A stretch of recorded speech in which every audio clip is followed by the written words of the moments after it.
Hoy hablaremos de una novela que está generando muchísima polémica en internet. Sí, es de esas historias que ha irrumpido brutalmente en el escenario de la fantasía y que ha hecho estremecer tantos a fanáticos como a haters y personas que la consideran execrable, otros que la consideran de las mejores historias que se han escrito. Vamos a tratar de descubrir eso hoy. Bienvenidos a nuestro podcast, La Última Fragua. Como ya dijimos, hoy vamos a hablar de una novela súper polémica. Vamos a estar hablando de Alas de Sangre, la, digamos, famosísima ya novela de Rebeca Yarros. Es de esas historias que es inevitable hablar porque está en todos lados. Muchísima gente habla bien de ella, muchísima gente habla mal. Entonces hay que juzgar con un criterio, encontrar a ver si realmente se merece todo el amor que se le ha dado o todo el odio que se le ha entregado. Vamos a intentar descubrirlo. Les recomendamos que nos acompañen en esta historia, por así decirlo, porque realmente ha sido, desde un punto de vista abstracto, un sacrificio que esperemos que ustedes valoren.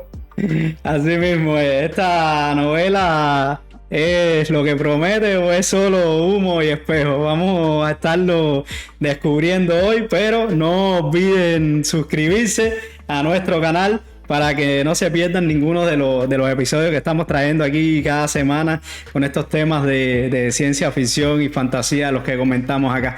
Y sin más, ya vamos a ir de una entrando en contexto. Y como siempre, entrando en contexto, hay que decir que Alas de Sangre es una novela que se publicó relativamente reciente y que captó la atención de muchísimo público, sobre todo de las personas que amaban vamos a decir, la fantasía romántica, el romantasy como se dice en inglés. Y Yarros, que era una escritora ya conocida del espectro del romance y todo eso, se adentró por primera vez en esta historia, teniendo una serie de elementos que aunan la fantasía y funcionan la fantasía. Se introdujo por primera vez en la fantasía, haciendo sus pininos, como se dice en algunos lugares, a ver qué lograba, y realmente logró bastante. Sí, hay que decir que esta novela no ha ganado premios literarios todavía importantes ni notables. Sin embargo, sí ha ganado ya una base de fans y una atención de una audiencia que ha sido increíble y ha recibido un montón de críticas mixtas que ya vamos a estar viendo acá en nuestro episodio.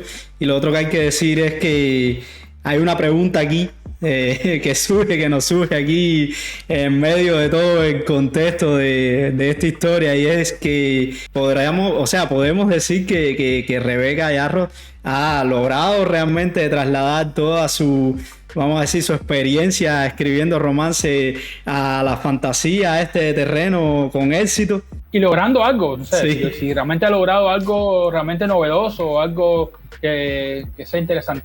Sí hay que decir, sí o sí, que ella tiene uno de los premios más importantes que pueda tener cualquier tipo, que es el premio de las ventas.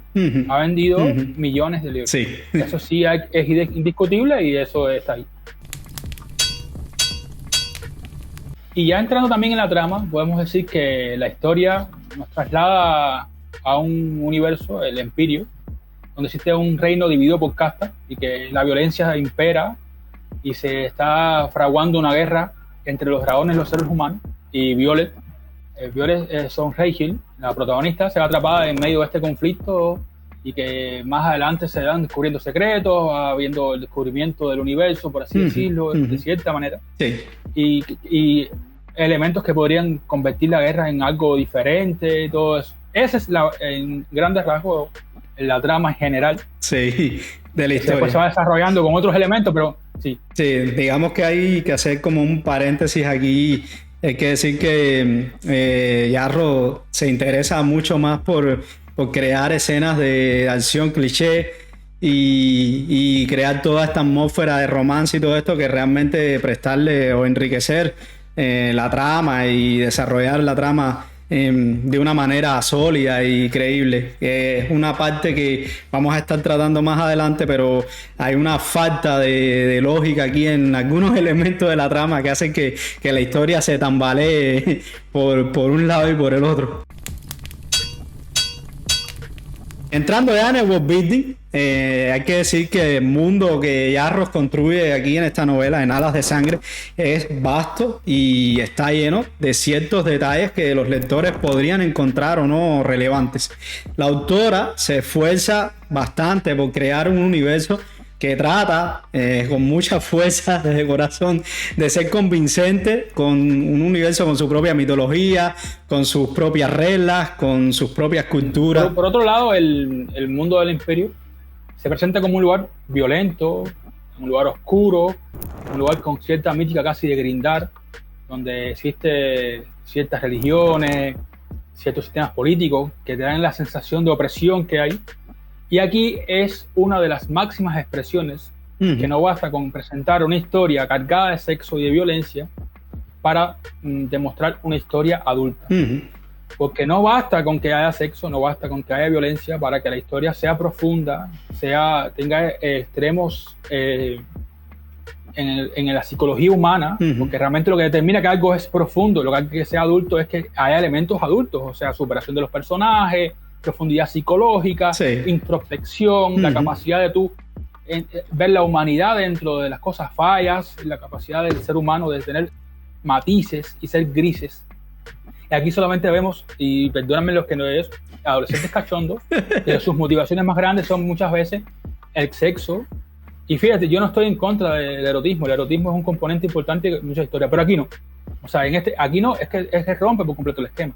Y de hecho, tú decías antes que ella intentaba crear un world building desarrollado. Sin embargo, es que se le escapan muchísimos detalles. Por ejemplo, hay una ciudad que después se destruye y esa ciudad de pronto aparece. O sea, es súper relevante para la historia y sin embargo es solamente relevante para que aparezca para ser destruida.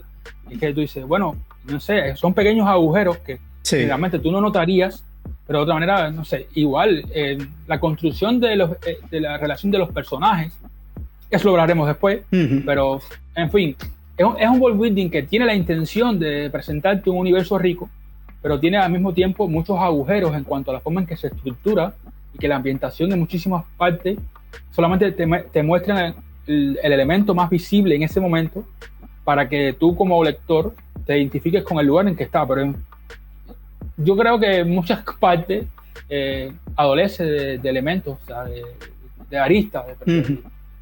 Es complicado criticar así algo con que ha triunfado tanto, pero es que es así. Sí. También hablando un poco dentro del world building del sistema mágico de esta novela, hay que decir que se centra en la relación entre los humanos y los dragones. Aquí vamos a encontrar este elemento muy presente en Alas de Sangre. Casi todo va de los dragones. Y estos también forman una parte integral del conflicto que hay en el mundo y poseen habilidades únicas. A pesar de esto, también hay que decir que la magia no siempre se siente bien integrada dentro de la historia y dentro de la trama, y que las reglas del sistema mágico no están completamente definidas ni exploradas. O sea, podríamos decir que en cierto sentido es como una magia blanda. O sea, no vamos a encontrar estos sistemas de reglas bien fuertes, acotados, como no sé, como lo podríamos encontrar en las historias de Sanderson y este tipo de fantasía épica que sí le presta un poco más de atención a los detalles de esta construcción dentro de world building. Sí, hay que decir algo, y esto es una cosa muy personal mía, pero bueno, esa es mi opinión. Entonces, aquí la magia, por lo tanto, el elemento dragón es muy importante, y entonces, como esto mismo ya choca contra la seriedad de una trama adulta, pues nada, rompe por completo las expectativas de seriedad que yo tenga en la magia. Y entrando en las facciones, empezamos con la Orden de los Dragones, que es la facción principal a la cual pertenece nuestra protagonista, que es una organización de dragones que está dedicada a la protección de los dragones y el uso de ellos en combate. Así mismo. Otra de las facciones que encontramos en la novela es podríamos decir La Rebelión, que es un grupo insurgente que se opone al régimen que existe en este mundo y busca derrocar ese régimen. Y sus motivos son varios, desde la búsqueda de justicia hasta la venganza, muchísimas cosas, y son una amenaza constante para la estabilidad de este reino y representan, por supuesto, los ideales y los objetivos opuestos a los de la Orden de los Dragones. Por otro lado tenemos a los nobles, que es una clase aristocrática que controla gran parte del poder político y económico del reino, y los nobles tienen sus propios intereses y sus propias agendas ocultas, a menudo entran en conflicto con las necesidades del reino y la Orden de los Dragones en general. Así, después también tenemos los alquimistas, que es un grupo de científicos y magos que se dedican al estudio, al uso de la alquimia y cómo aplicar esto para mejorar la vida en el reino. Y por otro lado están las fuerzas oscuras, que es una facción que representa las fuerzas del mal, vamos a decir el mal más encarnado aquí, y el antagonista natural de la historia. Estas fuerzas pueden incluir criaturas oscuras, magos oscuros, magos renegados, seres antiguos con poderes muy peligrosos, y actúan como los antagonistas principales, como decía antes, de esta historia de alguna manera. Así es, después encontraremos otras facciones como son los dragones o los escribas, que es la facción original a la que quería unirse Violeta o Violet, la protagonista cuando comienza esta historia. Y hay otras facciones que son, digamos, menos relevantes, pero que también forman parte, exacto, que están presentes y forman parte de la historia. Y entrando en los personajes más relevantes, vamos a empezar con Violet, la protagonista, que es un personaje que es un tropo de chica débil a fuerte, o intentar ser fuerte. Es un clásico personaje juvenil de esto que hemos visto muchísimas veces, muchísimas distopías. Una Marisú de manual. Es un personaje que realmente intenta hacer muchísimas cosas y se queda corto en muchísimas otras. Así es. También, por otro lado, tenemos otro de los personajes relevantes de esta historia, Xaden o Xaden, que es el interés amoroso masculino de Violet, que también este personaje cae en el estereotipo de macho alfa, dominante y protector que tiene que salvar a la damisela en peligro. Y hay una cosa que es un poco criticable en este personaje, que es la falta de profundidad psicológica y un comportamiento predecible que lo convierten en un personaje que no es muy interesante y que es un tanto, digamos, carente de carisma. Y que además es la copia, según muchas personas, de un personaje ya conocido, que es una serie que se llama La Corta de Rosas y Espinas, algo así, de otra versión de Sarah J. Maas, otra que habla de fantasía también. Todo el mundo dice que es una copia exacta del interés amoroso de la protagonista también de ahí, que ni siquiera se le ocurrió, bueno, en fin. Sí, y bueno, hay otros personajes.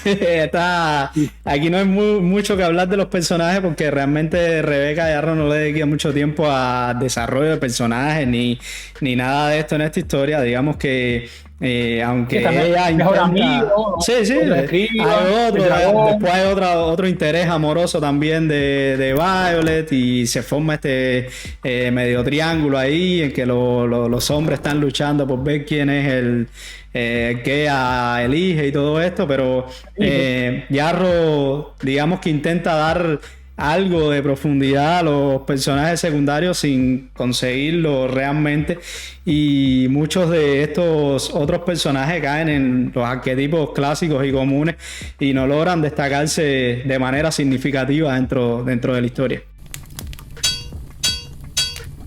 Hay algo de lo que hemos venido hablando alrededor del episodio y que hay que tratar, sobre todo dentro de esta novela Alas de Sangre de Rebecca Yarros, y es que desde el principio de esta novela nos encontramos con una serie de clichés o de tropos, como diríamos también, que ya están sumamente explotados, y personajes que no son demasiado originales tampoco.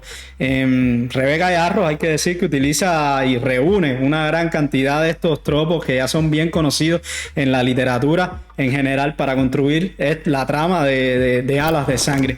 Y estos clichés, aunque son familiares y pueden ser efectivos si se emplean de la manera correcta y de una manera innovadora, en esta novela digamos que carece un poco de esta efectividad.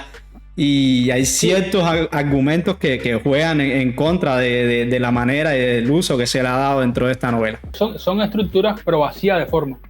Uno de esos quizás, el primero que encontramos es el tropo o el mito del elegido, o la elegida en este caso, que tanto hemos hablado de esto ya, porque muchas de las historias que en las fantasías, el mito del elegido es muy común, pero la forma en que se estructura y la forma en que se le da forma es muy importante. En este caso, la protagonista tiene una gran misión y un papel crucial que emplear en la historia, pero al mismo tiempo tú no logras empaparte o sentir realmente que esa gran misión esté realmente determinada por elementos interesantes y que además que resulta muy predecible. Que sea tan predecible también rompe un poco el esquema de lo que tú puedas esperar o la capacidad de sorprender al lector. Exacto. Es importantísimo, es por eso que el mito del elegido es uno de los más difíciles de hacer para cualquier escritor. Así mismo es complicado y abordarlo, o sea, haciendo una innovación ya en este tropo es bastante difícil. Otro de los clichés o tropos que encontramos en esta novela es el del romance prohibido. Eso es qué historia a veces no ha abusado de este cliché. Aquí vemos que la relación entre Violet y su interés amoroso está marcada por obstáculos y tabúes que, ¿sabes? Que cosas que hacen que esta relación sea difícil de conseguir o difícil de concretar. Y este tropo es algo efectivo para generar tensión entre los personajes y mantener el interés un poco del lector. Sin embargo, la frecuencia y el enfoque de esta dinámica pueden dar la impresión de que la trama depende demasiado de esta relación entre ella y Haddon. Y de hecho, ese es el clásico que dicen las que leen fantasía romántica, que es Enemy to Lovers, algo así, pero es demasiado, está en todos lados. Otro tropo que también toma de historias que han triunfado antes, que es la academia o la universidad o el lugar donde se forman, donde se están entrenando estos jóvenes guerreros que van a ser de alguna manera los que van a luchar en la guerra. Aquí se van a crear alianzas, se van a crear rivalidades, se van a crear amistades épicas. Eso es muy conocido. El que haya leído Harry Potter lo va a descubrir de alguna manera. O el juego de Ender, o Amanecer Rojo, o que no sé, es enorme, ¿sabes? Terramal. Terramal también, sí, claro. Terramal fue uno de los primeros que utilizó ese. Falta de respeto. Sí. Pero fíjate cómo es realmente extremadamente, es que se le va la mano con el tropo, que a ella no le elige ni siquiera un dragón, le eligen dos. Ella tiene que ser no solamente especial, es extremadamente especial. O sea, entonces, es algo que no. Entonces, hay que eligen las casas, pues, igual, hay 4 casas. Otro de los tropos que vamos a encontrar aquí, que sin duda también hemos visto en un montón de historias, es el del mentor misterioso, este maestro que te va mostrando el camino alrededor de la historia y que va guiando al protagonista hacia su destino final, por decirlo de alguna manera.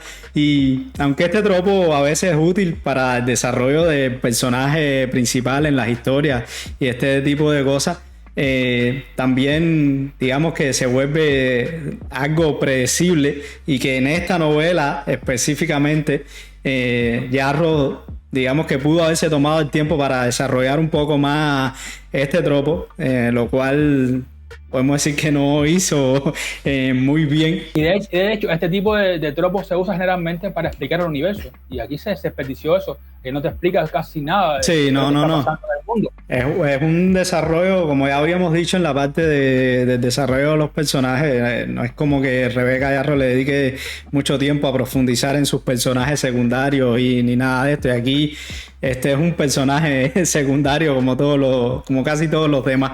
Aquí solo hay una protagonista.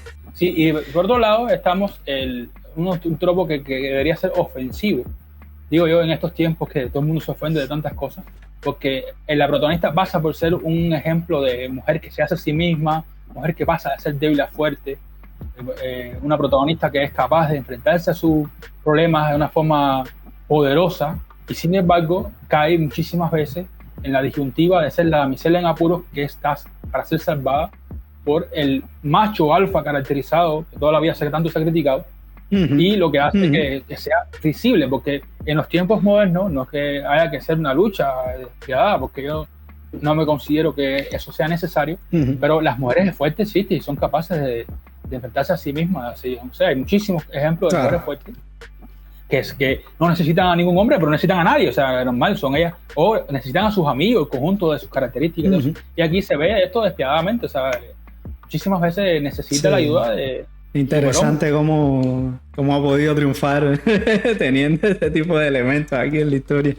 Pero sí, a veces también el mundo no es lo que parece el mundo. Y la impresión que tenemos sobre ciertos temas, cuando vemos la realidad, o sea, de que esta novela ha sido la roto por todo el internet, la más vendida, la más viral, vemos que, o sea, realmente esas ideologías que hay por ahí no parece ser una mayoría cuando vemos el éxito de historias así de este tipo con estas cosas. De hecho, historias como La Princesa Prometida casi es una fantasía masculina, eso es una locura.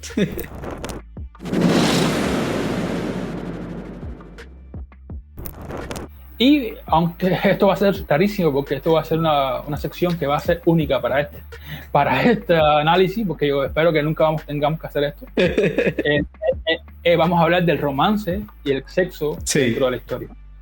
Porque, a ver, nos hemos obligado a hablar de eso porque es extremadamente relevante, extremadamente en esta historia. Sí. Y es un motivador súper con peso en todo esto. Para algunos esto es un elemento de interés, les gusta este tipo de historia, por lo tanto vienen a buscar precisamente esto y lo encuentran, lo cual no está mal. Cada cual que lo disfrute, que lo haga. Y hay otras personas que son incapaces de conectar y generar empatía con la trama porque son incapaces de conectar con una historia donde el sexo sea tan relevante o el spicy, como se dice, sea tan... Además que el sexo es explícito muchas veces y está ahí no para cumplir un rol que desarrolle la trama, sino para cumplir un rol más voyerista, de cliché, de fanservice, muchas veces. Como fanservice. Para los lectores que disfrutan de este tipo de cosas. Así es, sí, eso sí es algo que ya como tú decías, bien explícito. Las escenas estas aquí están bien descritas, bien detalladas, bien intensas. Ese es el estilo de Rebeca Yarros. O sea, era el estilo que también ella tenía antes de escribir fantasía. Digamos que ha trasladado un poco de su experiencia y sus habilidades a esta historia de fantasía. Así que si tú eres un tipo de lector que prefiere la fantasía épica, una fantasía con un enfoque más amplio en las aventuras y en la construcción de personajes o de mundo, podrías encontrar, digamos, estas escenas un tanto disruptivas, un tanto complicadas. Y por otro lado, como ya decía Lian, si tú eres una persona que le gusta este tipo de narrativa que entrelaza el romance y el sexo con un poquitico, una pizquita, digamos aquí, de acción por acá, entonces Alas de Sangre sí te va a ofrecer una lectura cuanto menos satisfactoria. Y también vamos a invertir, como decíamos antes, y va a ser esto una característica diferente al resto de historias. Sí, pero y vamos a nuestras verdades honestas van a ser ahora las verdades honestas de algunos elementos que serían remarcables en la historia. Y es que decir que Yarros cumple quizás una norma que su narrativa es accesible, es relativamente fluida, es con un buen ritmo de lectura, o sea, los elementos son bastante fluidos. Cuando te enfrentas a todo su transcurrir de la trama, es algo que es álgido, existen elementos, los personajes transcurren rápido, los elementos de acción algunos son interesantes, de los elementos de lucha y todas esas cosas. Por lo tanto, es algo que si te enfrentas con una mentalidad no tan crítica, y que lo que vas a buscar y no te importa una serie de elementos que hemos encontrado antes y es algo que se lee, a pesar de que es una novela bastante extensa, el ritmo de lectura puede ser relativamente rápido y fluido. Así es. Esta historia, digamos que como ninguna historia es perfecta, tiene sus pros y tiene sus contras también. Ya Lian dijo algunas cosas que digamos que sí se pueden fácilmente rescatar dentro de la novela Alas de Sangre. Por otro lado, hay que decir que, como ya hemos mencionado antes, el world building carece de elementos y de detalles para presentar, como diríamos nosotros, un mundo convincente, un mundo más rico en culturas o religiones o la manera en la que se puede explorar el universo de esta novela. Y por otro lado, los personajes tienen una profundidad que muchas veces nula. Y esto, o sea, es más bien van motivados por sus emociones y sus impulsos que por intenciones más adultas. Por lo tanto, eso es la característica básica de que es una historia para y por adolescentes. O sea, son adolescentes con las hormonas a full, que solamente tienen un interés básico, sentir emociones y sentir placer. Es así, es lo básico que hay aquí, esas son las motivaciones más grandes. O sea, los personajes no tienen casi rasgos de grises. Son siempre el esquema de las cosas están ahí. En fin, no hay mucha profundidad. Los personajes son Por otra parte, también el sistema mágico es también bastante pobre. Es carente de reglas, carente un poco también de lógica, que no tiene mucha. Digamos que está bastante poco elaborado y esto le resta muchísima cohesión a la historia. Por otro lado, hay eventos inverosímiles. O sea, pasan cosas que muchas veces desafían la credibilidad de la autora a la hora de generar ciertos escenarios. Cosas que, o sea, la misma forma en que el protagonista o la protagonista en este caso se enfrenta a ciertas disyuntivas, a ciertos momentos álgidos, que las pruebas físicas y combates que son, eso es irrisorio la forma en que se resuelven, sobre todo porque te dicen desde un primer momento sus características. O sea, si vas a ser un personaje débil, no puedes llevarlo a la máxima expresión de la fuerza, porque eso es risible. Entonces, es algo que falla también. Sí, también vamos a encontrar un montón de giros argumentales forzados en la historia.